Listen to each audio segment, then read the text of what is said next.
I'm joined now by Cecilia Lira, or Cici, and I have to ask Cici, all the way from Brazil, how did you find the International Writers' Conference in Windsor?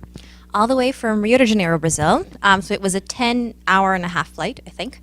I found out about the conference through Writer's Digest magazine, and it was a perfect fit for me because even though I live in Brazil, I write in English, and it's an international conference, so I liked that aspect of it. So that was good. What do you feel you're getting out of the conference so far? So many things. First and foremost, networking. It's not too large that you don't get to meet everybody. So some conferences have 300, 400 people. I get to meet everybody here, and I get to exchange business cards and make contacts, and that's really important. And also learn about the tricks of the trade. So that's really interesting too. What genre are you writing in? Commercial fiction. I think that's the genre. I think that's how I describe it. So tell me about some of that commercial fiction. All right. Well, my first novel is called The Other Sister. It will probably be published next year. It tells the story of two half-sisters. They share the same dad. They're 2 weeks apart, and they meet when they're 9 years old. And it's their journey, being somebody who's your blood, but that you've never met till you were 9. Now, I know in speaking with you earlier that you have a legal background. Does that play into your writing, or is that something you're planning on using? I'm a lawyer, yes, and I practiced law for many years. I currently teach law as well.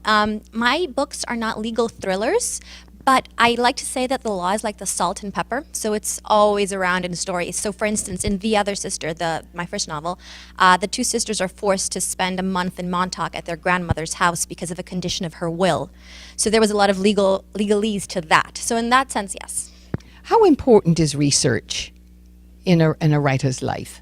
Very important. I suppose it varies in degrees if you're world building, if you're creating a completely dystopian fiction world, but I write about real life situations, so I think research is very, very important and it shouldn't be overlooked.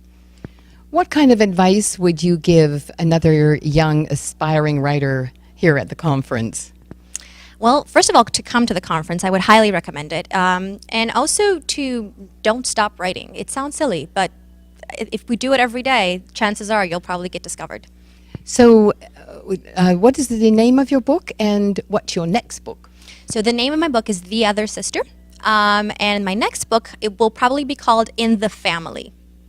So there seems to be a theme running here. Yes, stories about strong women and their relationships, but not just their personal relationships with their careers, and with their environment and with their setting and with their countries, and that's really important to me. Now I'm curious, why aren't you writing in your native language, or is your native language English? I shouldn't make assumptions. I spent my whole life studying in an American school in Rio de Janeiro, so I have 2 native languages. And the reason why I write in English is I feel more comfortable, and also because the market for English is larger than for Portuguese. I do write short stories in Portuguese, though, so I like writing in both. Now, who's publishing your work, and where is it being published? My agent's name is Rebecca Ritchie from Curtis Brown in London in the UK. So far away. We've never met in person, actually. And she's publishing, she got 2 book deals for me, one in Germany and one in Israel, and we're looking for an English language deal as we speak. So your books are actually not being published in English yet? Not yet, anyway. Hopefully they will be. Will you be able to read them if they don't get published in English? No, if they don't get published in English, I don't speak Hebrew and I don't speak German. So that's why I'm keeping my fingers crossed and hoping that they will get an English language deal. I wish you all the best, Cici. Thank you so much. Thank you so much for having me. Thank you.